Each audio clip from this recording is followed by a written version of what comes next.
Hello दोस्तों, आप सब कैसे हो। उम्मीद करते हैं आप सब अच्छे होंगे, मस्त होंगे, ठंडी का आनंद ले रहे होंगे, अपने रजाई में होंगे। तो हम लोग कल कहाँ तक पढ़े थे। पहला टॉपिक आप लोगों का हुआ था जैसे कि भारत का सामान्य परिचय। भारत के सामान्य परिचय में आप लोगों का जो अक्षांश और देशांतरी विस्तार आप लोगों का लगभग से हो गया था। उसके आगे हम लोग पढ़ते हैं। सबसे पहले हम लोग भारत का मैप बनाते हैं। आप लोग आदत डाल लीजिए भारत का मैप बनाने का, क्योंकि आज से बार बार आप लोगों को क्या होगा, मैप बनाना पड़ेगा। क्योंकि जितनी बार आप मैप बनाओगे उतनी ही बार आपको चीजें आसानी से समझ में आएंगी। तो आप लोग मैप बनाना सीख लीजिए। तो हमने क्या कहा था कि भारत का अक्षांशीय और देशांतरी विस्तार। मान लीजिए ये है हमारा विश्व के संदर्भ में ये क्या है, 0 डिग्री अक्षांश रेखा। अक्षांश रेखा ये क्या है, 0 डिग्री अक्षांश रेखा। और ये क्या है भाई साहब, 0 डिग्री देशांतर रेखा। देशांतर रेखा ये क्या है, 0 डिग्री देशांतर रेखा। अब 0 डिग्री देशांतर रेखा और 0 डिग्री अक्षांश रेखा आपने बनाया। उसके बाद भारत को क्या मिला, भारत कहां पर स्थित है, भारत उत्तर पूर्वी गोलार्ध में स्थित है। दूसरा क्वेश्चन कि यह दक्षिण एशिया के संदर्भ में कहां स्थित है, दक्षिण एशिया में स्थित है। तो आपने दो चीज देखा था कल तक कि भारत कहां स्थित है, दक्षिण एशिया में, और पूरे विश्व के संदर्भ में कहां स्थित है, तो उत्तर पूर्वी गोलार्ध में। यहां तक हो गया था। अक्षांशीय विस्तार के बारे में आप जब देखे थे तो भारत का अक्षांशीय विस्तार कितना मिला था, 8 डिग्री 4 मिनट से लेकर के 8 डिग्री 4 मिनट से लेकर के 37 डिग्री 6 मिनट तक इसका विस्तार था। क्या, अक्षांशीय विस्तार। भाई साहब कहां से कहां तक, 8 डिग्री 4 मिनट से लेकर के 37 डिग्री 6 मिनट तक क्या था, भारत का अक्षांशीय विस्तार। लेकिन हमने क्या बोला था, केवल 8 डिग्री 4 मिनट बोल देने से क्या ये सही हो गया, नहीं। जब तक आप 8 डिग्री 4 मिनट के साथ आप क्या नहीं लगाओगे, उत्तरी गोलार्ध नहीं लगाओगे, तब तक आपका क्वेश्चन सही नहीं होगा। तो 8 डिग्री 4 मिनट क्या है, उत्तरी अक्षांश लगाओ। क्या लगाना है, उत्तरी अक्षांश लगाओ। ये भी क्योंकि 0 डिग्री से किस दिशा में है, ये उत्तरी दिशा में है। और देशांतरी विस्तार आपका कितना है भाई साहब, देख लेते हैं। तो देशांतरी विस्तार इसका कितना है, 68 डिग्री 7 मिनट से लेकर के 68 डिग्री 7 मिनट से लेकर के 97 डिग्री 25 मिनट था। ठीक है ना।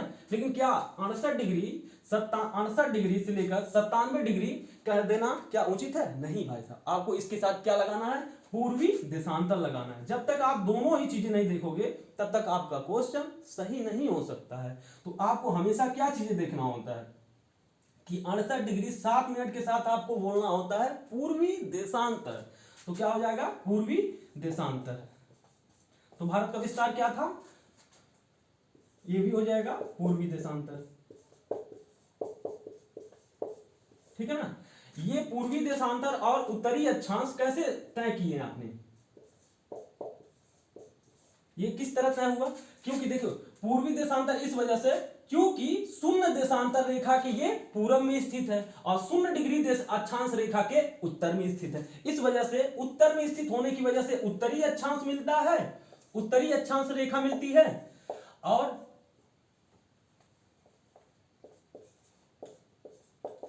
उत्तरी अक्षांश रेखा मिलती है और दक्षिण पूरब में होने की वजह से पूर्वी देशांतर रेखा मिलती है। तो इन्हीं के आधार पे भारत का अक्षांशीय और देशांतरी विस्तार आपका कवर होता है। जैसे भाई साहब क्या, उत्तरी अक्षांश कौन कौन सा हो जाएगा, 8 डिग्री 4 मिनट से लेकर के 37 डिग्री 6 मिनट तक। तो भारत का अक्षांशीय विस्तार कितना है, 8 डिग्री 4 मिनट से लेकर के 37 डिग्री 6 मिनट के मध्य स्थित है। भारत का अक्षांशीय विस्तार कितना है, 8 डिग्री 4 मिनट से लेकर के 37 डिग्री 6 मिनट के मध्य स्थित है। उसके अलावा आपका देशांतरी विस्तार कितना है, 68 डिग्री से शुरू होता है और 97 डिग्री पे जाकर के खत्म हो जाता है। तो उसके साथ और आपको क्या जोड़ना होता है, 0 डिग्री के पूरब में भारत स्थित है, इस वजह से इसे पूर्वी देशांतर के रूप में जाना जाता है। तो ये बात आपको ध्यान में रखना है कि 68 डिग्री से लेकर 97 डिग्री के मध्य स्थित है भारत का देशांतरी विस्तार। तो ये बात आपको ध्यान में रखना है, ठीक है ना। ये आपको क्या करना है, ध्यान में रखना है। तो इसके साथ आपका अक्षांशीय और देशांतरी विस्तार कवर हो गया। अक्षांशीय और देशांतरी विस्तार कवर हो गया।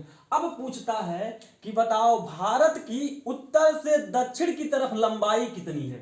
भारत की उत्तर से दक्षिण की तरफ लंबाई कितनी है। भारत की उत्तर से दक्षिण की तरफ दक्षिण की लंबाई कितनी है। उसी तरह दूसरा क्वेश्चन बनता है कि भारत का पूरब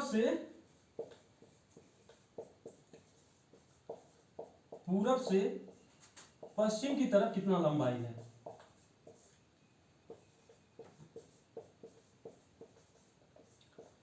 कितना लंबाई है, ठीक है ना। तो हम लोग एक एक करके देख लेते हैं। देखिए भाई साहब, ये वाला बिंदु यहां से लेकर के यहां तक, मतलब इंदिरा पॉइंट से लेकर के इंदिरा कोल तक के, इंदिरा कोल से लेकर के इंदिरा पॉइंट तक के बीच में कितनी दूरी है इसकी, तो हो जाता है आपका भाई साहब कितना, 3214 किलोमीटर। कितना हो जाता है, 3214 किलोमीटर हो जाता है। कितना, 3214 किलोमीटर। कितना मतलब उत्तर से लेकर के दक्षिण के बीच भारत कितना विस्तार है, 3214 किलोमीटर। कितना विस्तार है भाई साहब, तो 3214 किलोमीटर। कितना, 3214 किलोमीटर। ये आपको ध्यान में रखना। अब हम देख लेते हैं पूरब से लेकर के पश्चिम के बीच की लंबाई कितनी है। तो पूरब से लेकर के पश्चिम की लंबाई कितनी है, पूरब से लेकर के पश्चिम की लंबाई कितनी है, तो 2933 किलोमीटर। कितना, 2933 किलोमीटर, ठीक है ना, 2933 किलोमीटर। तो ये आपको ध्यान रखना है कि भारत का पूरब से पश्चिम की तरफ कितना लंबाई है, 2933 किलोमीटर। तो ये आपको ध्यान में रखना है। तो भारत का पूरब से पश्चिम विस्तार कितना किलोमीटर, भारत का उत्तर से दक्षिण विस्तार कितना किलोमीटर, तो ये आपको ध्यान में रखना है। कितना, 3214 किलोमीटर। क्या है भाई साहब, 3214 किलोमीटर आपका उत्तर से दक्षिण की तरफ विस्तार है। कितना, 3214 किलोमीटर, 3214 किलोमीटर। और 2933 किलोमीटर कितना है, पूरब से पश्चिम विस्तार है। भारत का पूरब से पश्चिम विस्तार कितना किलोमीटर, 2933 किलोमीटर है। और उत्तर से दक्षिण की लंबाई कितनी है भाई साहब, 3214 किलोमीटर। तो ये बात आपको ध्यान में रखना है। अगर हम लोग अगले बिंदु की तरफ चले, अगले टॉपिक की तरफ, तो क्वेश्चन पूछता है कि बताओ भारत का पूर्वी बिंदु कौन सा है, भारत का सबसे पश्चिमी बिंदु कौन सा है, भारत का दक्षिणी बिंदु कौन सा है, भारत का उत्तरी बिंदु कौन सा है, और ये किस राज्य में स्थित है। तो ये हम लोग देख लेते हैं। तो फिर से आप लोग मैप बनाइए एक भारत का। आप लोग आदत डाल लीजिए बार बार मैप बनाने का, क्योंकि चीजों को मैप पर बनाने से चीजें आसान हो जाती हैं और आपको लंबे समय तक याद रहता है। तो इस वजह से मैप आप बनाना सीख लीजिए बार बार, 2-4 बार घर पे प्रैक्टिस करिए, 2-4 बार मेरे साथ प्रैक्टिस करिए, तो आपको जल्दी से आ जाएगा बनाने।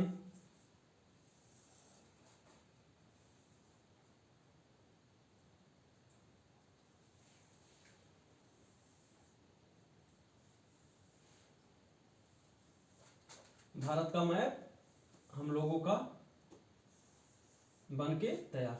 और यहाँ पर हमारा भाई साहब है अंडमान निकोबार द्वीप समूह, और यहाँ पर हमारा क्या है, लक्षद्वीप, ठीक है ना। यहाँ पर हमारा क्या है, लक्षद्वीप। तो इस प्रकार हमारा पूरा संपूर्ण भारत बन के हो गया तैयार। तो पूछता है कि बताओ भारत का सबसे पूर्वी बिंदु कौन सा है और किस राज्य में स्थित है। भारत का पश्चिमी बिंदु कहां पर स्थित है, किस राज्य में स्थित है। भारत का उत्तरी बिंदु का दक्षिणी बिंदु कहां पर है, किस राज्य में स्थित है। भारत का उत्तरी बिंदु कौन सा है, किस राज्य में स्थित है। भारत का दक्षिणतम बिंदु कहां पर स्थित है, ये भी पूछ लेता है। तो इस प्रकार आपको टोटल 5 बिंदु मिल गए। कौन कौन से, 5 बिंदु मिल गए। तो भारत का सबसे पूर्वी बिंदु कौन सा है भाई साहब, किबीथू। क्या नाम है इसका, भारत का सबसे पूर्वी बिंदु क्या नाम है, किबीथू। क्या नाम है, क्या नाम है, किबीथू। भारत का सबसे पूर्वी बिंदु कौन सा है, किबीथू। भारत का पश्चिमी बिंदु कौन सा है, गौरमाथा। क्या नाम है, गौरमाथा, ठीक है ना। भारत का पश्चिमी बिंदु क्या है, गौरमाथा। भारत का पूर्वी बिंदु कौन सा है, किबीथू। भारत का उत्तरी बिंदु कौन सा है, इंदिरा कोल। कौन सा है, इंदिरा कोल। क्या है? इंदिरा कोल। भारत का उत्तरी बिंदु कौन सा है? इंदिरा कोल। भारत का दक्षिणी बिंदु कौन सा है? कन्याकुमारी। भारत का दक्षिणी बिंदु कौन सा है? कन्याकुमारी। कन्याकुमारी क्या नाम है? कन्याकुमारी। इसी को केप कमोरिन, इसी कन्याकुमारी का एक नाम और है क्या? केप कमोरिन। क्या नाम है? केप कमोरिन। केप कमोरिन। इसी का एक नाम और है, या इसी का एक नाम और है कुमारी अंतरी। क्या नाम है? कुमारी अंतरी।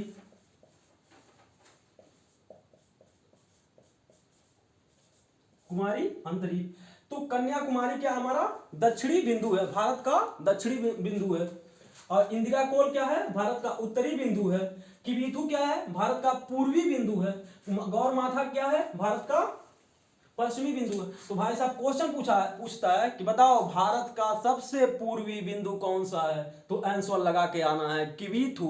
पूछता है बताओ भारत का सबसे पूर्वी बिंदु किस राज्य में स्थित है? तो लगा देना भाई साहब अरुणाचल प्रदेश। क्या लगा देना है?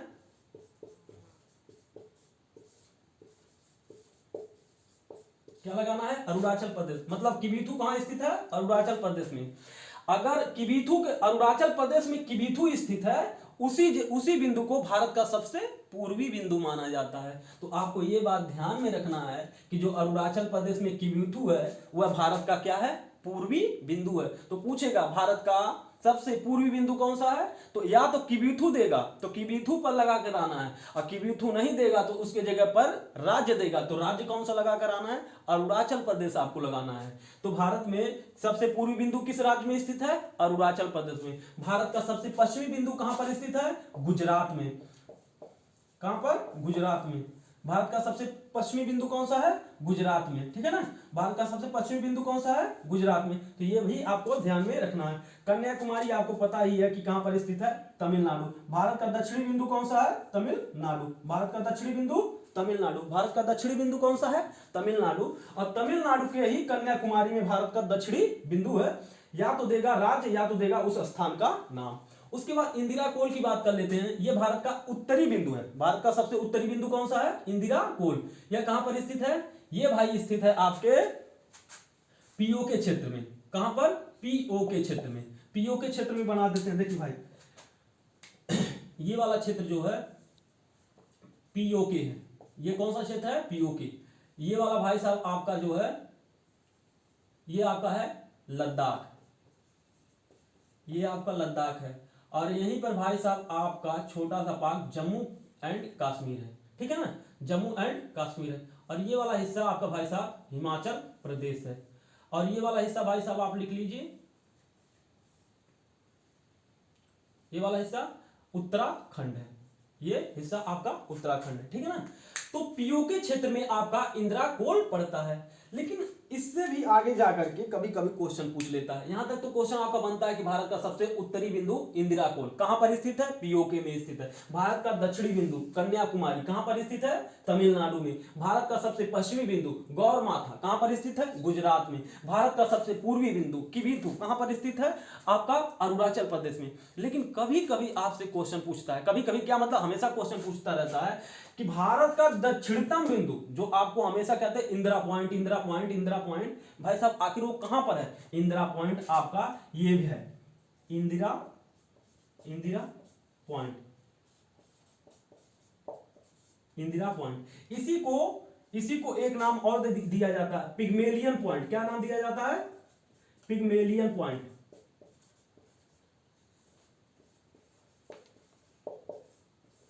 इसी को एक नाम और दिया जाता है क्या? Pygmalion point. इसी को एक नाम और दिया जाता है क्या? लाहीचांग। क्या नाम दिया जाता है? लाहीचांग। क्या नाम दिया जाता है? लाहीचांग। मतलब इसी बिंदु को इंदिरा पॉइंट भी कहते हैं, इसी बिंदु को पिग्मेलियन पॉइंट भी कहते हैं, इसी बिंदु को लाहीचांग कहते हैं। मतलब इंदिरा पॉइंट का कितना नाम हो गया?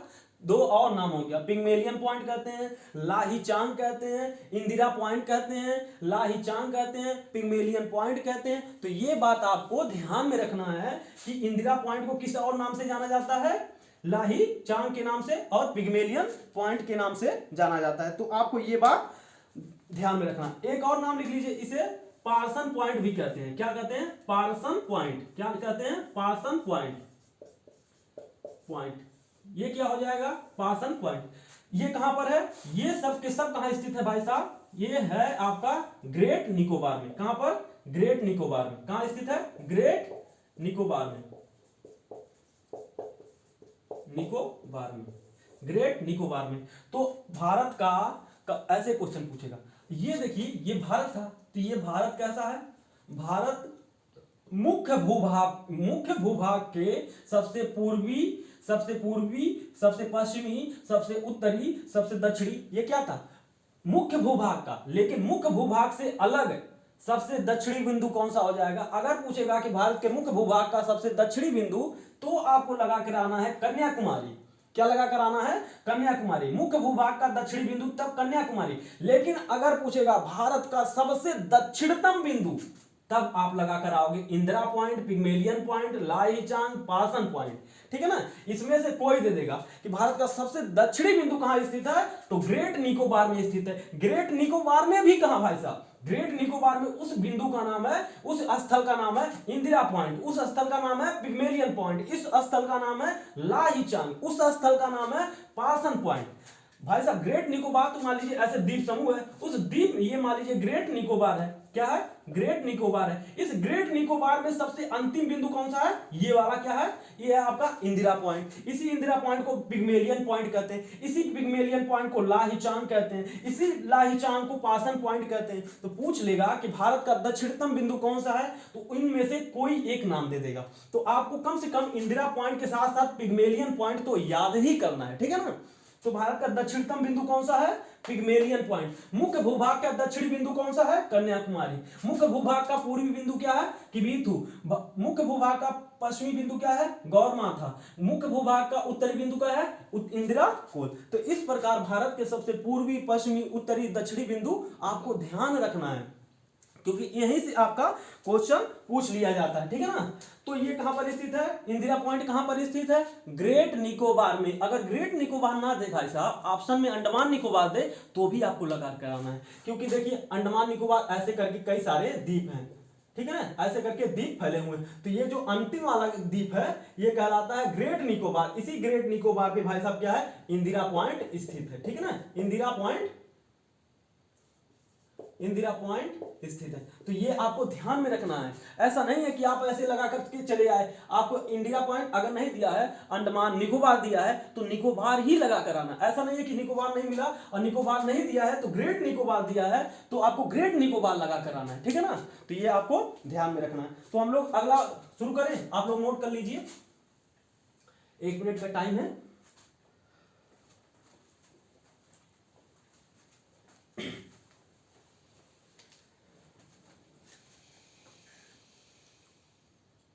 आप लोग नोट कर लीजिए, हम साइड हो जाते हैं।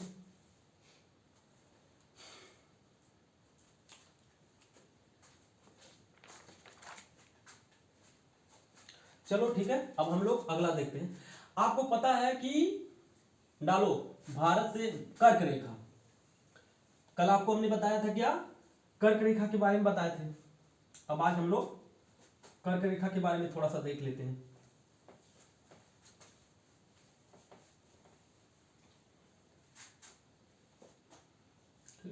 इसी मैप पर हम लोग कर्क रेखा देख लेते हैं। देखिए आपको पता है कि कर्क रेखा भारत से क्या कैसे गुजरती है, भारत के बीचों बीच से होकर गुजरती है। कहां से होकर के गुजरती है, थोड़ा सा मैप को और सही कर लेते हैं, जहां जहां से गुजरती है वहां वहां से गुजरा देते हैं भाई साहब इसे, ठीक है ना। तो ये भारत के किस क्षेत्र से गुजरती है, भारत के बीचों बीच से भाई साहब गुजरती है।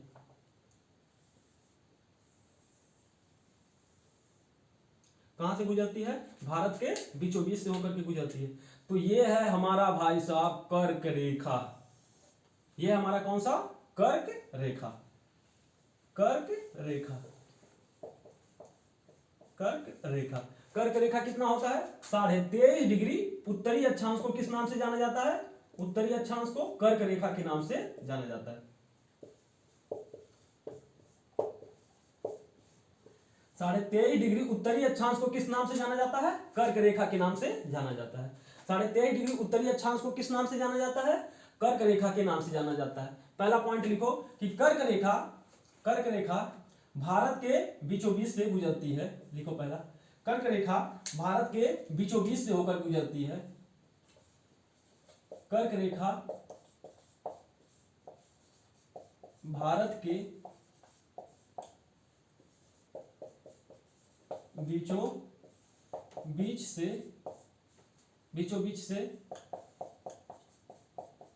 होकर गुजरती है, भारत के बीचों बीच से होकर के गुजरती है। दूसरा पॉइंट लिखो, कर्क रेखा भारत को 2 कटिबंध क्षेत्रों में विभाजित करती है। कटिबंध क्षेत्रों में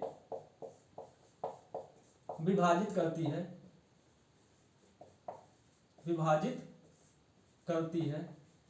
है। जैसे नीचे के भाग को उष्ण कटिबंधी, ये 13.5 डिग्री के नीचे के इस रेखा के, इस लाल वाली रेखा के, इस कर्क रेखा से नीचे वाले भाग को उष्ण कटिबंधी कहते हैं, क्योंकि ये कहां पर स्थित है, किसके नजदीक स्थित है, भूमध्य रेखा के नजदीक स्थित है। 16 डिग्री अक्षांश के नजदीक स्थित, 0 डिग्री अक्षांश के नजदीक जो जितना रहेगा वहां पर उतना ही ज्यादा तापमान होगा। इस वजह से ये वाला क्षेत्र क्या कहलाता है, उष्ण कटिबंधी। उष्ण कटिबंधी मतलब ये 0 डिग्री अक्षांश है, ये 23.5 डिग्री दक्षिणी अक्षांश है, और ये 23.5 डिग्री उत्तरी अक्षांश है। तो ये वाला जो क्षेत्र होता है इसे कहते हैं ट्रॉपिकल रीजन। ये कौन सा क्षेत्र होता है, ये वाला क्षेत्र जो होता है बीच का, ये इतना क्षेत्र कहलाता है ट्रॉपिकल रीजन या उष्ण कटिबंधीय क्षेत्र कहलाता है। क्या कहलाता है, ये वाला क्षेत्र क्या कहलाता है, उष्ण कटिबंधीय क्षेत्र कहलाता है। इसके ऊपर वाला भाग क्या कहलाता है, सब ट्रॉपिकल, क्या कहलाता है, सब ट्रॉपिकल क्षेत्र कहलाता है। ये बीच वाला ट्रॉपिकल उष्ण कटिबंधी और उसके ऊपर शीतोष्ण कटिबंधी कहलाता है। क्या कहलाता है, शीतोष्ण कटिबंधी कहलाता है। तो 23.5 डिग्री के इधर वाला हिस्सा भारत कहां पड़ता है, आधा हिस्सा भारत यहां पर पड़ता है। भारत कहां पड़ता है, भारत भाई साहब आधा हिस्सा भारत का नीचे पड़ता है और आधा हिस्सा भाई साहब ऊपर पड़ता है। तो ये हो गया, ये वाला क्षेत्र क्या कहलाता है, उष्ण कटिबंधीय क्षेत्र कहलाता है। उष्ण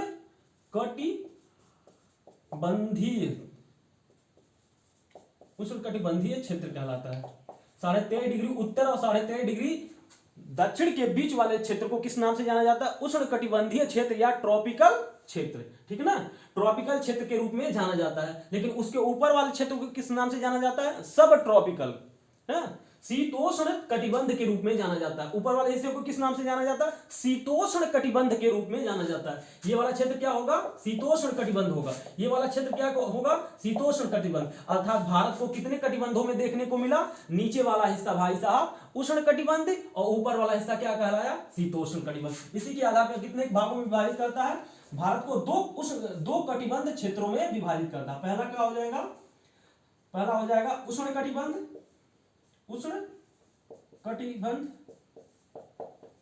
कटिबंध, दूसरा शीतोष्ण कटिबंध, ठीक है ना।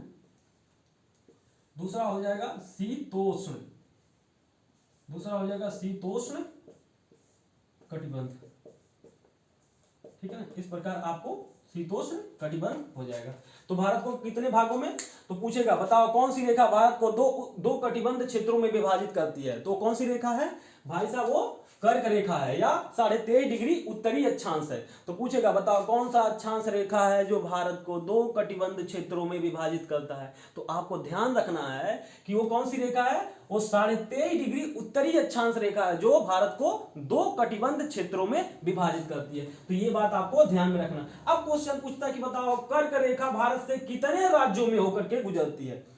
पूछता है कि कर्क रेखा भारत से कितने राज्यों में होकर के गुजरती है। दूसरा, कर्क रेखा की लंबाई किस राज्य में सर्वाधिक है, कर्क रेखा की लंबाई किस राज्य में सबसे कम है, कर्क रेखा पर सबसे पूर्वी राज्य कौन सा है, कर्क रेखा पर सबसे पश्चिमी राज्य कौन सा है। तो ये आपको ध्यान में रखना। ये भाई साहब अब देखो बनाना शुरू करो, लिखो, अगर पहले लिख लो यहीं पर, कर्क रेखा पर 8 राज्य स्थित हैं। कर्क रेखा पर भारत के 8 राज्य स्थित हैं। भारत के 8 राज्य स्थित हैं। 8 राज्य स्थित हैं। भारत के 8 राज्य स्थित हैं। कर्क रेखा पर भारत के कितने राज्य स्थित हैं, 8 राज्य। वो कौन कौन से राज्य हैं हम लोग देख लेते हैं। जैसे देखिए, ये है हमारा गुजरात, ये हमारा कौन सा क्षेत्र है, बना देते हैं थोड़ा सा।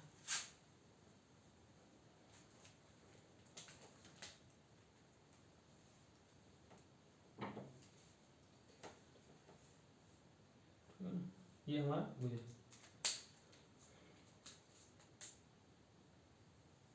ठीक है ना। ये हमारा कौन सा राज्य, ये हमारा गुजरात, और यहीं पे थोड़ा सा हिस्सा मिल जाता है राजस्थान का ऊपर से, राजस्थान। उसके बाद आपको पता है भाई साहब ये है हमारा मध्य प्रदेश। मध्य प्रदेश के बाद आपका कौन सा आता है, छत्तीसगढ़ आता है। छत्तीसगढ़ के बाद कौन सा आता है, झारखंड आता है। झारखंड के बाद भाई साहब आपका आता है पश्चिम बंगाल आता है। पश्चिम बंगाल के बाद कौन सा आता है, त्रिपुरा आता है। त्रिपुरा के बाद भाई साहब कौन सा आता है, मिजोरम आता है। तो टोटल कितने राज्य हो गए, 1 2 3 4 5 6 7 8। तो कर्क रेखा पे कितने राज्य स्थित हैं, 8 राज्य। उनका नाम कौन कौन सा है, एक का नाम है गुजरात, एक का नाम गुजरात, दूसरे का नाम राजस्थान, दूसरे का नाम क्या है राजस्थान, तीसरे का नाम मध्य प्रदेश, चौथे का नाम छत्तीसगढ़, छत्तीसगढ़, पांचवे का नाम झारखंड, झारखंड, छठे का नाम है पश्चिम बंगाल, सातवें का नाम त्रिपुरा, त्रिपुरा, आठवें का नाम मिजोरम। क्या नाम है, आठवें का नाम मिजोरम है। आठवें का नाम क्या है, मिजोरम। तो पूछता है बताओ भाई साहब कितने राज्य स्थित हैं कर्क रेखा पर, 8 राज्य। देखो 1 2 3 4 5 6 7 8। तो कर्क रेखा पे कितने राज्य स्थित हैं, कर्क रेखा पे कुल 8 राज्य स्थित हैं। कर्क रेखा पे कितने राज्य स्थित हैं, 8 राज्य स्थित हैं। कौन कौन, गुजरात, राजस्थान, मध्य प्रदेश, छत्तीसगढ़, झारखंड, पश्चिम बंगाल, त्रिपुरा, मिजोरम। इस प्रकार ये पूर्व से पश्चिम या तो सजा लीजिए, इधर से करोगे तो ये पूर्व से पश्चिम होंगे और इधर से करोगे तो पश्चिम से पूर्व होंगे। तो पूछता है, पहला क्वेश्चन पूछता है, पहला पूछता है कि कर्क रेखा पर, कर्क रेखा पर, कर्क रेखा पर, रेखा पर सबसे, कर्क रेखा पर स्थित, स्थित सबसे पूर्वी राज्य, सबसे पूर्वी राज्य स्थित, सबसे पूर्वी राज्य, सबसे पूर्वी राज्य और सबसे पश्चिमी राज्य, पूर्वी राज्य और सबसे पश्चिमी राज्य। तो भाई साहब कौन सा हो जाएगा, कर्क रेखा पर स्थित सबसे पूर्वी राज्य कौन सा हो जाएगा, पूर्व कौन सा, सबसे पूर्वी राज्य कौन सा हो जाएगा, मिजोरम। सबसे पूर्वी राज्य क्या हो जाएगा, मिजोरम, मिजोरम। कर्क रेखा पर स्थित सबसे पूर्वी राज्य क्या हो जाएगा, मिजोरम। कर्क रेखा पर सबसे पश्चिमी राज्य कौन सा हो जाएगा, गुजरात। सबसे पश्चिमी राज्य कौन सा हो जाएगा, गुजरात। सबसे पश्चिमी राज्य कौन सा हो जाएगा, गुजरात। कर्क रेखा पर स्थित सबसे पूर्वी राज्य, ध्यान में आ रहा है ना, आप देख रहे हो ये पूरब, ये वाला इधर से आओगे तो ये पूरब से पश्चिम होगा और इधर से जाओगे तो पूरब से पश्चिम से पूरब होगा। तो सबसे पूर्वी इधर से आ रहे हो तो कर्क रेखा पे सबसे पहला राज्य भारत का कौन सा मिल रहा है, मिजोरम। और सबसे लास्ट में कौन मिल रहा है, गुजरात। और इधर से जब जाओगे तो सबसे पहले कौन मिल रहा है, गुजरात, दूसरे नंबर पे राजस्थान, तीसरे नंबर पे मध्य प्रदेश, चौथे नंबर पे छत्तीसगढ़, पांचवें नंबर पे झारखंड, छठे नंबर पे वेस्ट बंगाल, सातवें नंबर पे त्रिपुरा, आठवें नंबर पे मिजोरम। तो ये आपको ध्यान में रखना है कि मतलब ये एक क्रम कि इस प्रकार कौन से पूछ लेगा, बताओ सबसे पूर्वी राज्य, कर्क रेखा पर सबसे पूर्वी राज्य कौन सा है, तो आपका हो जाएगा मिजोरम। सबसे पश्चिमी राज्य कौन सा हो जाएगा, गुजरात। इसके अलावा क्वेश्चन पूछता है कि बताओ कर्क रेखा पर, कर्क रेखा किस राज्य में सर्वाधिक है और किस राज्य में सबसे कम है। तो ये भी लिख लो, कर्क रेखा की लंबाई किस राज्य में सर्वाधिक है, कर्क रेखा की लंबाई, कर्क रेखा की लंबाई किस राज्य में, किस राज्य में सर्वाधिक है, किस राज्य में, दो यहां से निकालो, सर्वाधिक है, सर्वाधिक है, अधिक और सबसे कम, सबसे कम किस राज्य में सर्वाधिक है। तो सर्वाधिक लंबाई आप देख रहे हैं कि मध्य प्रदेश में। सर्वाधिक लंबाई किस राज्य में है, कर्क रेखा की सर्वाधिक लंबाई किस राज्य में है, तो ये हो जाएगा मध्य प्रदेश। कर्क रेखा की सर्वाधिक लंबाई किस राज्य में है, मध्य प्रदेश। सबसे कम लंबाई कहां पर है भाई साहब, आपका गुजरात में। कहां पर, सॉरी राजस्थान में। कहां पर, राजस्थान में। कर्क रेखा की सबसे कम लंबाई राजस्थान में और कर्क रेखा की सबसे अधिक लंबाई मध्य प्रदेश में। तो आपका कर्क रेखा से संबंधित जितना क्वेश्चन हो सकता था ये आपका यहां से कवर होता है। कर्क रेखा पर कितने राज्य स्थित हैं? 8 राज्य स्थित हैं। कर्क रेखा पे सबसे पूर्वी राज्य कौन सा है? मिजोरम है। कर्क रेखा पे सबसे पश्चिमी राज्य कौन सा है? गुजरात है। कर्क रेखा की सर्वाधिक लंबाई मध्य प्रदेश में। कर्क रेखा की सबसे कम लंबाई राजस्थान में। कर्क रेखा कितने राज्यों से होकर के गुजरता है? 8 राज्यों से गुजरता है। बताओ कौन सा रेखा है जो भारत को 2 कटिबंध क्षेत्रों में विभाजित करती है? हो जाएगा कर्क रेखा। कौन कौन से कटिबंध? एक हो जाएगा नीचे वाला हिस्सा क्या कहलाएगा? उष्ण कटिबंध, और ऊपर वाला शीतोष्ण कटिबंध। ठीक है ना। तो भारत को कितने हिस्सों में बांटती है? 2 हिस्सों में बांटती है। तो ये सारा आपका हो गया यहां से कवर। कर्क रेखा से संबंधित जो भी आपकी क्वेश्चन बन सकते थे ये यहीं से आपका बन जाएगा। नोट कर लीजिए आप लोग।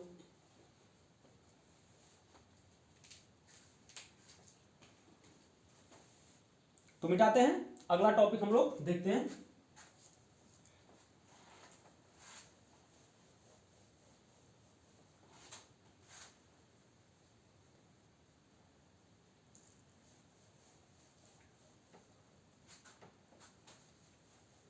अगला टॉपिक है आप लोगों का भारत का। अच्छा एक चीज इसमें और देख लो, पूछता है, यहीं पर नोट कर लो।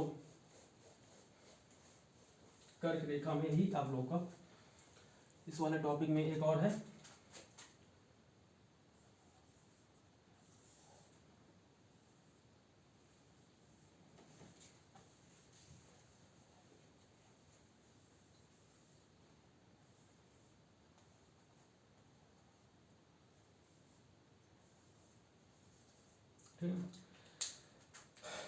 तो ये मान लो कर्क रेखा गुजरती है मध्य से भारत के बीचों बीच, और यहाँ पे अरावली विंध्यन पर्वत है।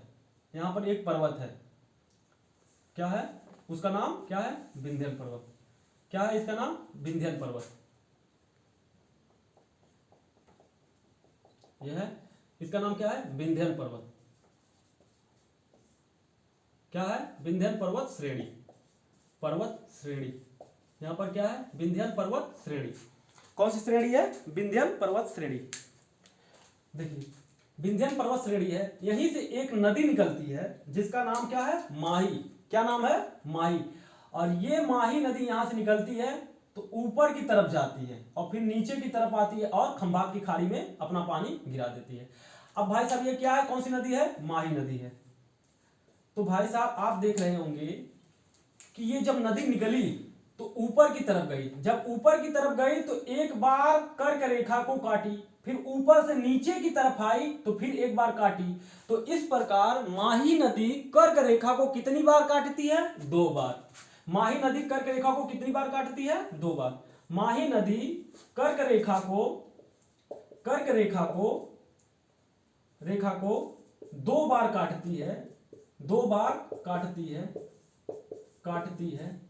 तो पूछता है बताओ ऐसी कौन सी नदी है जो कर्क रेखा को 2 बार काटती है? तो वह कौन सी नदी हो जाएगी भाई साहब? माही नदी। माही नदी कर्क रेखा को 2 बार काटती है। विंध्यन पर्वत से निकलती है और ऊपर की तरफ जाती है। ऊपर की तरफ जाते हुए एक बार जाती है तो फिर काट देती है, और उतरते समय फिर वापस आती है, फिर वापस आ जाती है। जब वापस आती है तो एक बार और फिर काट देती है। तो इस प्रकार आप देख रहे हैं कि माही नदी कर्क रेखा को 2 बार क्रॉस करती है। मतलब इस रेखा को, इस अक्षांश रेखा को 2 बार काटती है, कर्क रेखा को 2 बार। तो कौन सा? माही नदी। तो यही क्वेश्चन पूछा था, बताओ माही कौन सी नदी है जो कर्क रेखा को 2 बार काटती है? तो आपको ध्यान में रखना है कि वो कौन सी नदी है? माही नदी। और माही नदी का उद्गम स्थल विंध्यन पर्वत श्रेणी से है। ठीक है ना। कहां से? विंध्यन पर्वत श्रेणी से है, जो कर्क रेखा को कितनी बार काटती है? 2 बार। तो आप लोग इसे नोट कर लीजिए। और इसी के बारे में पूछता है, झारखंड की राजधानी क्या है? रांची। झारखंड की राजधानी कौन सी है? रांची। अब झारखंड की राजधानी क्या है? आपने देखा कि भारत से कर्क रेखा कितने राज्यों से होकर के गुजरती है? टोटल 8 राज्यों से होकर के गुजरती है। तो उसमें से एक राज्य कौन सा था? झारखंड था। पूछता है कि बताओ कि किस राज्य की राजधानी कर्क रेखा पर स्थित है? किस राज्य की राजधानी कर्क रेखा पर स्थित है? तो झारखंड की राजधानी रांची कर्क रेखा पर स्थित है। रांची ठीक है ना, रांची। तो पूछता है केवल 8 राज्य हैं, लेकिन 8 राज्य की राजधानियां या तो ऊपर है या तो नीचे है, लेकिन झारखंड की राजधानी रांची जो है सीधे कर्क रेखा पर ही स्थित है। ठीक है ना। पूछा गया क्वेश्चन है कि बताओ कौन सी राजधानी कौन सी राजधानी, किस राज्य की राजधानी कर्क रेखा पर स्थित है। तो आपको ये ध्यान में रखना है। अगला पॉइंट लिख लो, राजधानी रांची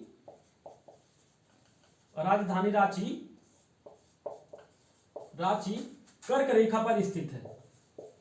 कर्क रेखा पर स्थित है।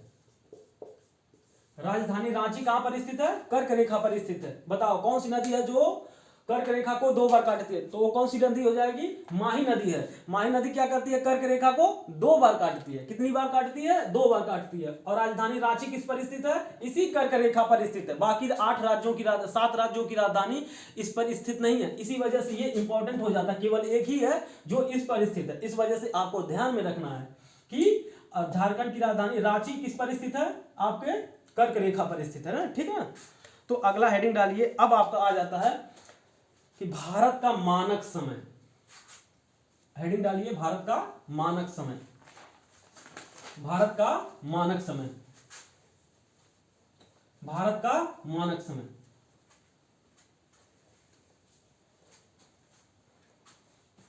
क्या हो जाएगा? देखिए हेडिंग डालिए, भारत का मानक समय। एक बार हम लोग विश्व का मैप बना लेते हैं थोड़ा सा समझने के लिए।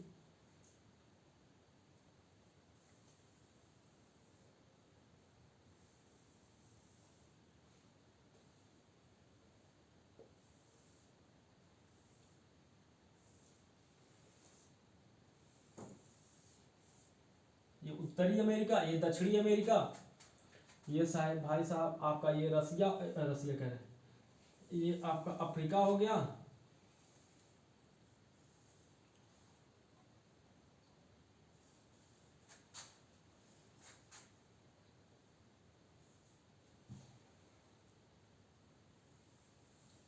ये आपका भारत हो गया, इंडोनेशिया हो गया, ये आपका ऑस्ट्रेलिया हो गया,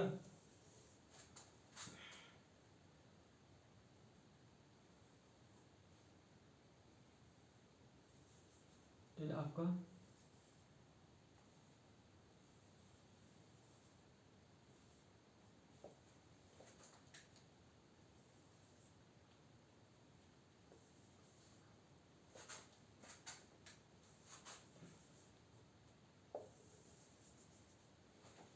इस प्रकार आपका एक नॉर्मल मैप विश्व का तैयार हो गया। अब आप देखिए कि जब यहां से एक है 0 डिग्री अक्षांश रेखा के बारे में आपको हमने बताया था। क्या था? 0 डिग्री देशांतर रेखा। एक 0 डिग्री देशांतर रेखा, इसका नाम क्या है? 0 डिग्री देशांतर रेखा। देशांतर रेखा, 0 डिग्री देशांतर रेखा। और भाई साहब आपको हमने क्या बताया था कि 0 डिग्री अक्षांश रेखा। लेकिन मानक समय में हमें क्या करना है? भारत का मानक समय निकालना है। इस वजह से हमको केवल देशांतर रेखा को इस्तेमाल करना होता है। और ये क्या है?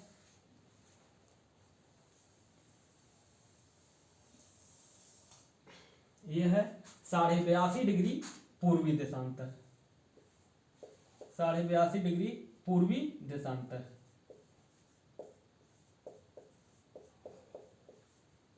ये 82.5 डिग्री पूर्वी देशांतर है। एक तरफ हमें 0 डिग्री देशांतर मिल गया और दूसरी तरफ 82.5 डिग्री पूर्वी देशांतर।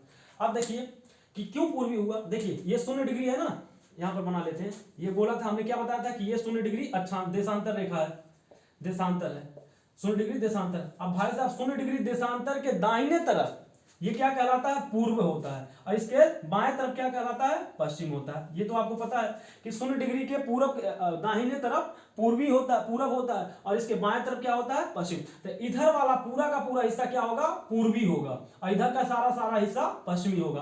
तो भाई साहब जब आप इधर से 0 डिग्री के बाद आएगा 1 डिग्री देशांतर रेखा, 2 डिग्री देशांतर रेखा, 3 डिग्री देशांतर रेखा, 4 डिग्री देशांतर। इस प्रकार टोटल कितनी रेखाएं खींची जाती हैं? 180 देशांतर रेखाएं खींची जाती है। और ठीक इसी प्रकार इधर भी 1 2 3 4 करके कितनी खींची जाती हैं? 180 देशांतर रेखा खींची जाती है। 180 देशांतर इधर और 180 देशांतर रेखा इधर, मतलब पूरब की तरफ टोटल कितनी देशांतर रेखाएं? 180 देशांतर रेखाएं, और पश्चिम की तरफ 180 देशांतर रेखा। ठीक है ना? तो इस प्रकार 180 और 180 कितना हो गया? 360। तो एक गोले को 360 डिग्री मान करके यह देशांतर रेखाएं खींची गई हैं। तो 0 डिग्री देशांतर रेखा के पूरब में क्या कहलाता है? पूर्वी देशांतर, और 0 डिग्री के पश्चिम में क्या कहलाता है? पश्चिमी देशांतर। कल वाले लेक्चर में हमने आपको ये बात बता दिया था, बस उसी का इस्तेमाल हम लोगों को करना है। जो लोग नहीं देखे हैं वो लोग पीछे पहला वाला लेक्चर देख लें, उसमें अक्षांश और देशांतर में भारत के संदर्भ में जो इस्तेमाल होने वाला है उसे हमने बता दिया है। तो भाई साहब पहले क्या था कि पूरी दुनिया के लिए जब समय का निर्धारण किया जा रहा था तो समय कैसे देखा जाता था? पहले क्या होता? स्थानीय स्तर पे क्या कहते हैं? सूरज डूब रहा है तो 6 बज गया होगा, सूरज ऊपर आ गया तो 12 बज गया होगा, चकोट का पत्ता देख लो भाई साहब मुरझा गया होगा तो शाम हो गई। तो इस प्रकार के स्थानीय समय देखे जाते थे। लेकिन पूरी दुनिया के लिए एक समान समय का निर्धारण करने की जब बात आई तो क्या हुआ? तो पूरी दुनिया में एक बैठक हुई कि भाई साहब पूरी दुनिया के लिए एक समय होना चाहिए और मानक समय होना चाहिए जो अंतर ना हो। तो इस प्रकार 0 डिग्री को अंतरराष्ट्रीय मानक समय माना गया। किसको आधार माना गया? कहा गया कि भाई जो 0 डिग्री देशांतर रेखा है इसे हम लोग पहले क्या मानते हैं कि 0 डिग्री को क्या माना जाता है? अंतरराष्ट्रीय मानक रेखा, अंतरराष्ट्रीय मानक समय माना गया कि इसे रेखा को अंतरराष्ट्रीय मानक समय मान के बाकी दुनिया के लिए क्या होगा? समय का निर्धारण किया जाएगा। तो पूरी दुनिया के लिए आधार रेखा कौन सा माना गया? तो 0 डिग्री देशांतर रेखा को क्या कहा गया कि यह अंतरराष्ट्रीय मानक समय क्या है? इसे कहा गया अंतरराष्ट्रीय मानक समय माना गया। क्या नाम दिया गया? अंतरराष्ट्रीय मानक समय माना गया। अंतरराष्ट्रीय मानक समय माना गया कि भाई 0 डिग्री देशांतर रेखा जो है उसे मानक समय माना गया। 0 डिग्री को क्या कहा गया कि इसे अंतरराष्ट्रीय मानक समय के रेखा के रूप में माना गया। तो पूछता है क्वेश्चन, बताओ किस रेखा को अंतरराष्ट्रीय मानक समय रेखा कहा जाता है? तो 0 डिग्री देशांतर रेखा को किस नाम से जाना जाता है? अंतरराष्ट्रीय मानक समय रेखा के रूप में जाना जाता है। ठीक है ना? और इसी रेखा को एक नाम और दिया जाता है, या इसी को नाम दिया जाता है जीएमटी। क्या नाम दिया जाता है? जीएमटी। क्या नाम दिया जाता है? जीएमटी। जीएमटी का फुल फॉर्म होता है ग्रीनविच मीन टाइम। ग्रीनविच क्या नाम दिया जाता है? Greenwich mean time. क्या नाम दिया जाता है? Greenwich mean time. ठीक है ना? Greenwich mean time. ये कहां पर स्थित है जीएमटी? जीएमटी ब्रिटेन का एक शहर है। जीएमटी ब्रिटेन में एक स्थल का नाम था जहां पर ग्रीनविच कहां पर है? ब्रिटेन में है। कहां पर स्थित है? ब्रिटेन में। वहीं पर बैठक हुआ था अंतरराष्ट्रीय समय का निर्धारण करने के लिए, इसी वजह से इसे जीएमटी के रूप में जाना जाता है। ठीक है ना? तो ये बात आपको ध्यान में रखना है कि जीएमटी का फुल फॉर्म क्या है और जीएमटी मतलब ग्रीनविच किस स्थल पे है। तो ब्रिटेन में एक स्थल के रूप में जाना जाता है। और अंतरराष्ट्रीय पूरे दुनिया के लिए समय का निर्धारण किस रेखा को आधार मान के किया गया है? तो 0 डिग्री देशांतर रेखा को आधार मान करके पूरी दुनिया के लिए मानक समय का निर्धारण किया गया। तो आपको हमने कल क्या बताया था कि 0 डिग्री से आगे की तरफ बढ़ोगे तो समय आगे बढ़ता, मतलब धनात्मक होगा, जुड़ेगा। लेकिन जब 0 डिग्री से पश्चिम की तरफ जाओगे तो समय घटता है, मतलब कम हो जाता है। 1 दिन कम हो जाएगा, 1 घंटे कम हो जाएगा, 2 घंटे कम हो जाएगा। इस प्रकार क्या होता है? समय घटता रहता है। अब देख लीजिए, आपको एक चीज बता देते हैं कि जैसे इस समय का निर्धारण कैसे हुआ? पृथ्वी एक गोला है। क्या है? पृथ्वी एक गोला है। पृथ्वी एक गोला है और गोले का कितना कोण होता है? आपको पता है कि 360 अंश होता है। 360 अंश होता है। तो पृथ्वी भी एक गोला है, तो पृथ्वी को माना गया कि भाई साहब ये पृथ्वी एक गोला है तो इसका भी कोण कितना होगा? 360 डिग्री। कितना होगा? 360 डिग्री। और 360 डिग्री एक चक्कर घूमने में कितना टाइम लगता है? 24 घंटे। मतलब 24 घंटे में हमारी पृथ्वी एक चक्कर, एक रोटेशन कर लेती है। कितना चक्कर? एक चक्कर लगा लेती है। कितने घंटे में? 24 घंटे में। भाई साहब कितने घंटे में? 24 घंटे में हमारी पृथ्वी क्या करती है? 360 डिग्री घूम जाती है। अब भाई साहब अगर 360 डिग्री घूम जाती है तो 1 घंटे में और 1 मिनट में हम लोगों को निकालना है। तो अगर 24 घंटे में 360 घूमती है तो 12 तिया 36, 12 दूना 24, 2 घंटा हो गया। 2 घंटा हो गया। और 30 डिग्री हो गया। अब मान लीजिए और भी हमें तोड़ना है,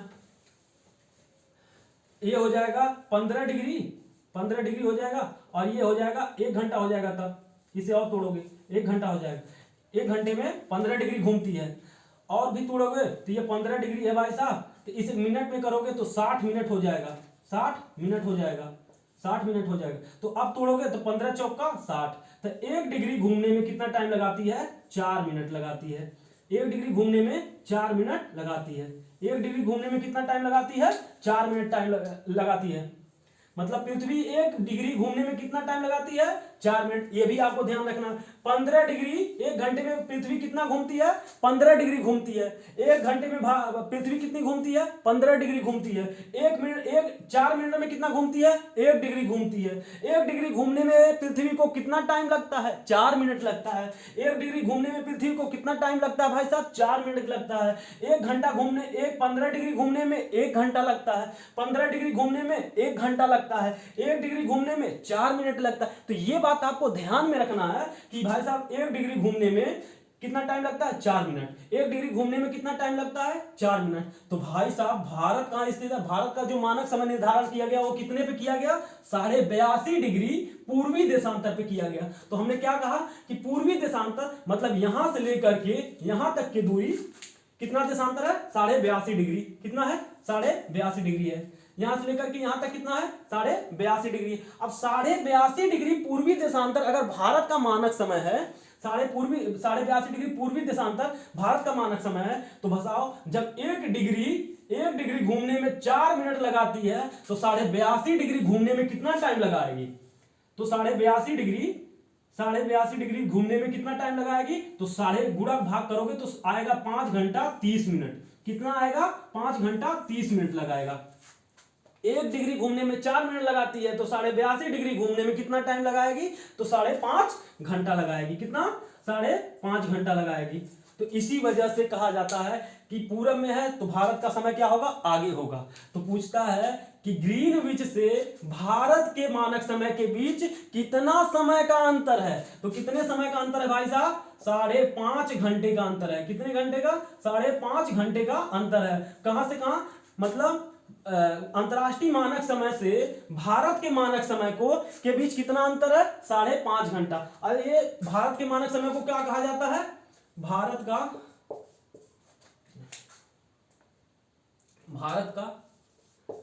मानक समय। मानक समय किस रेखा को माना जाता है? 82.5 डिग्री पूर्वी देशांतर को। 82.5 डिग्री पूर्वी देशांतर। भारत का मानक समय कितना है? 82.5 डिग्री पूर्वी देशांतर। और भारत का मानक समय अंतरराष्ट्रीय मानक समय से कितना आगे है? 5.5 घंटा आगे है। कितना आगे है? 5.5 घंटा आगे। अगर भाई साहब भारत इधर ना होकर के इधर स्थित होता तो 5.5 घंटा क्या हो जाता? माइनस हो जाता। क्या हो जाता? 5.5 घंटा माइनस में हो जाता। तो अगर क्वेश्चन पूछ ले कि अगर भारत पूर्वी देशांतर के बजाय पश्चिमी देशांतर में स्थित होता तो भारत का मानक समय के बीच कितना अंतर होता? तो 5.5 घंटा पहले होता। क्या होता? 5.5 घंटा पीछे होता। 5.5 घंटा कितना होता? पीछे होता। लेकिन पूरब में होने की वजह से भारत क्या हो जाएगा? 5.5 घंटा आगे होगा। तो क्वेश्चन ऐसे पूछेगा, अगर भारत पश्चिमी देशांतर में होता, अगर भारत का विस्तार पश्चिमी देशांतर की तरफ होता तो भारत का मानक समय क्या होता? तो भारत का मानक समय कितना पीछे हो जाता? 5.5 घंटा पीछे हो जाता। ठीक है ना? तो ये बात आपको ध्यान में रखना। भारत हमारा इधर स्थित है 0 डिग्री देशांतर के पूरब में, इस वजह से हमारा क्या है? 5.5 घंटा हम लोग क्या करते हैं? आगे होते हैं। तो पूछता है कि भारत के बताओ, इसे कहते हैं भारत का मानक समय, इसे कहते हैं IST। IST मतलब इंडियन स्टैंडर्ड टाइम। लिख लो, भारत के मानक समय को क्या कहा जाता है? IST। भारतीय मानक समय को क्या कहा जाता है? Indian standard time. Standard time. Bharat का मानक समय क्या है? भारत का मानक समय क्या है? IST, और IST कितने पे निर्धारित किया गया है? 82.5 डिग्री पूर्वी देशांतर। तो भारत का मानक समय कितने पे निर्धारित किया गया है? 82.5 डिग्री पूर्वी देशांतर को क्या माना जाता है? भारत का IST माना जाता है। तो पूछता है अंतरराष्ट्रीय मानक समय या GMT से भारत के बीच कितना अंतर है?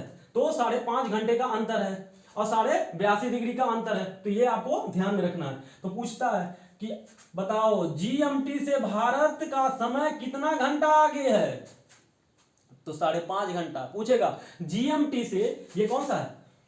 ये आपका है जी, ये रेखा कौन सा है? GMT कह लो या अंतरराष्ट्रीय मानक समय कह लो, कुछ भी कह लो। तो ये है GMT और ये है आपका IST। क्या है आपका? IST, मतलब भारत के संदर्भ में ये आपका IST। ये है आपका IST, यह इधर क्या है? GMT और इधर क्या है? IST। तो GMT और IST के बीच कितने घंटे का अंतर है? 5.5 घंटे का अंतर है। अंतर आगे है कि पीछे है? घंटा में है और आगे है। कहां पर है?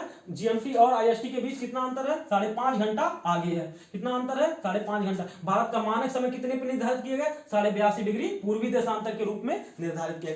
ये बात आप लोगों को समझ में आया कि नहीं आया? कमेंट करके आप लोग बताइएगा कि आप लोगों को ये बात समझ में आया कि नहीं आया। भारत पूरी पृथ्वी एक डिग्री घूमने में कितना टाइम लगाती है? 4 मिनट लगाती है। पूरी पृथ्वी हमारी 15 डिग्री घूमने में कितना टाइम लगाती है? 1 घंटा लगाती है। 360 पृथ्वी हमारी 360 मतलब एक चक्कर पूरा करने में कितना टाइम लगाती है? 24 घंटे लगाती है। कितना टाइम लगाती है? 24 घंटे लगाती है। और 15 डिग्री घूमने में 1 घंटा लगाती है। 1 डिग्री घूमने में 4 मिनट लगाती है। तो ये आपको ध्यान में रखना है, ठीक है ना? तो भारत का GMT और IST के बीच कितना अंतर है? 82.5 डिग्री देशांतर का। और कितना घंटा? 5.5 घंटा। आगे है कि पीछे है? आगे है, क्योंकि GMT से पूरब की तरफ जाने पर समय बढ़ता है, GMT से पश्चिम की तरफ जाने पर समय घटता है। 0 डिग्री देशांतर को किस नाम से जाना जाता है? अंतरराष्ट्रीय मानक समय के रूप में जाना जाता है। 0 डिग्री देशांतर को किस नाम से जाना जाता है? ग्रीनविच मीन टाइम अर्थात GMT के रूप में जाना जाता है। ग्रीनविच कहां पर स्थित है? ग्रीनविच ब्रिटेन का एक शहर है, एक स्थल है। आपको यह बात ध्यान में रखना है, ठीक है ना? तो ये इतना हो गया। अब हम लोग मिटा करके भारत के संदर्भ में थोड़ा और देख लेते हैं, ठीक है? तो ये आप देख लीजिए।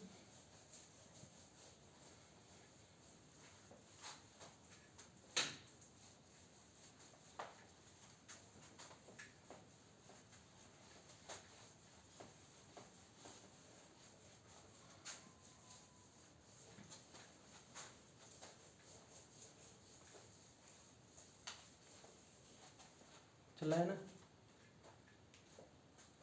एक बार फिर से भारत हम लोग बनाते हैं। अब पूरे विश्व के संदर्भ में हम लोगों ने देखा, अब भारत के संदर्भ में देख लेते हैं।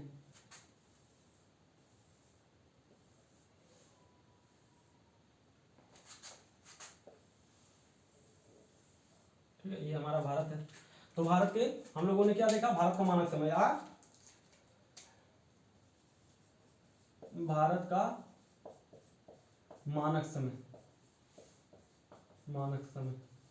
भारत के मानक समय के संदर्भ में क्या है? IST के नाम से, इसे IST के कहा जाता है। 82.5 डिग्री को, 82.5 डिग्री पूर्वी देशांतर को भारत का मानक समय माना जाता है। भारत का मानक समय रेखा माना जाता है, यह भारत के 5 राज्यों से होकर गुजरती है। यह भारत के 5 राज्यों से होकर गुजरती है,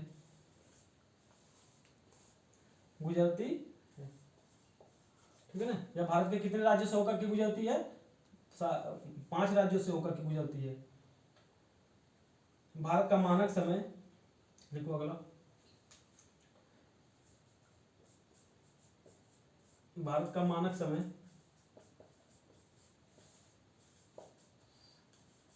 क्वेश्चन में लिख लो IST। भारत का मानक समय GMT से 5.5 घंटा आगे है। भारत का मानक समय GMT या अंतरराष्ट्रीय मानक समय से,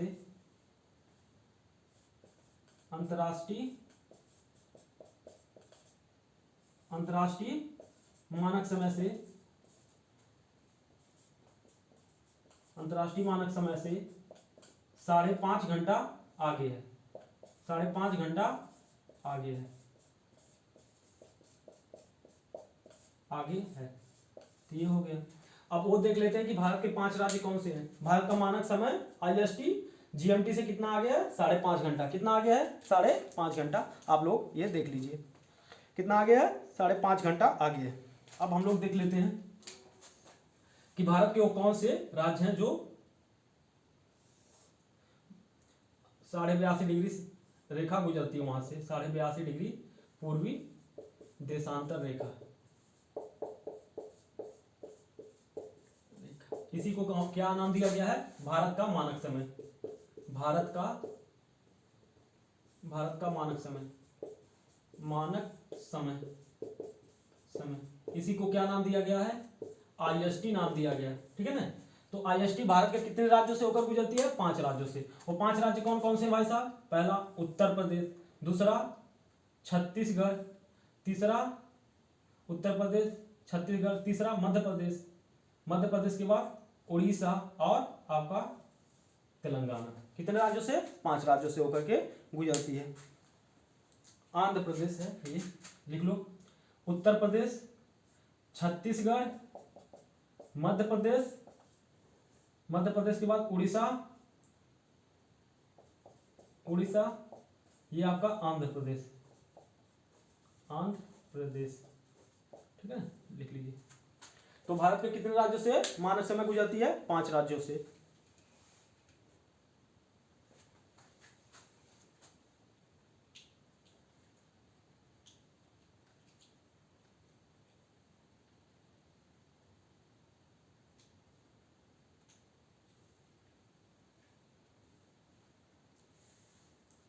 हो गया। तो इस प्रकार आपका भारत का मानक समय भी खत्म हो गया। भारत का मानक समय खत्म हो गया। इस प्रकार उत्तर प्रदेश, छत्तीसगढ़, मध्य प्रदेश, उड़ीसा, आंध्र प्रदेश, टोटल कितने राज्यों से होकर के गुजरती है, 5 राज्यों से होकर के गुजरती है। तो ये आपको ध्यान में रखना है। इतना आपका था भारत का मानक समय के संदर्भ में। अब डालिए हेडिंग भारत का क्षेत्रफल। अब डालिए हेडिंग भारत का क्षेत्रफल।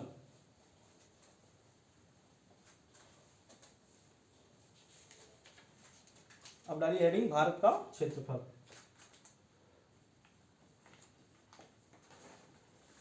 भारत का क्षेत्रफल, क्या हेडिंग, भारत का क्षेत्रफल। तो भारत का क्षेत्रफल कितना है भाई साहब, 32,87,263 किलोमीटर स्क्वायर। कितना, किलोमीटर स्क्वायर। भारत का क्षेत्रफल कितना है, 32,87,263 किलोमीटर स्क्वायर। कितना है, 32,87,263 किलोमीटर स्क्वायर। कितना है, 32,87,263 किलोमीटर स्क्वायर। यह क्षेत्र विश्व का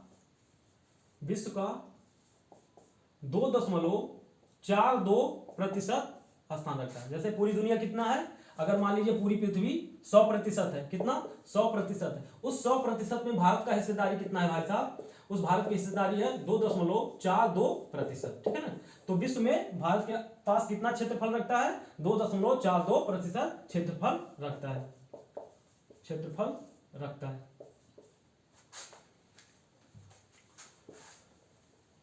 कितना क्षेत्रफल रखता है, 2.42% क्षेत्रफल रखता है। भारत का क्षेत्रफल कितना है, भारत का क्षेत्रफल 32,87,263 वर्ग किलोमीटर स्क्वायर है। लेकिन विश्व के संदर्भ में कितना है, उसके पास हिस्सेदारी है 2.42%। कितना है, 2.42%। और आकार की दृष्टि से यह विश्व का 7वां सबसे बड़ा देश है। आकार की दृष्टि से,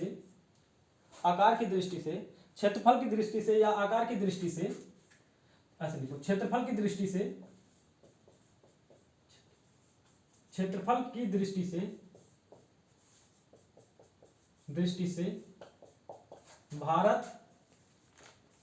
भारत विश्व का 7वां सबसे बड़ा देश है, 7वां सबसे बड़ा देश है, 7वां सबसे बड़ा देश है। तो भाई साहब इससे पहले कौन कौन से देश हैं, सबसे पहले रसिया, सबसे पहले रूस के बाद कनाडा, रूस के बाद कनाडा, कनाडा के बाद भाई साहब चीन, चीन के बाद भाई साहब यूएसए, यूएसए के बाद भाई साहब ब्राजील, कौन आ जाएगा ब्राजील, ब्राजील के बाद भाई साहब ऑस्ट्रेलिया,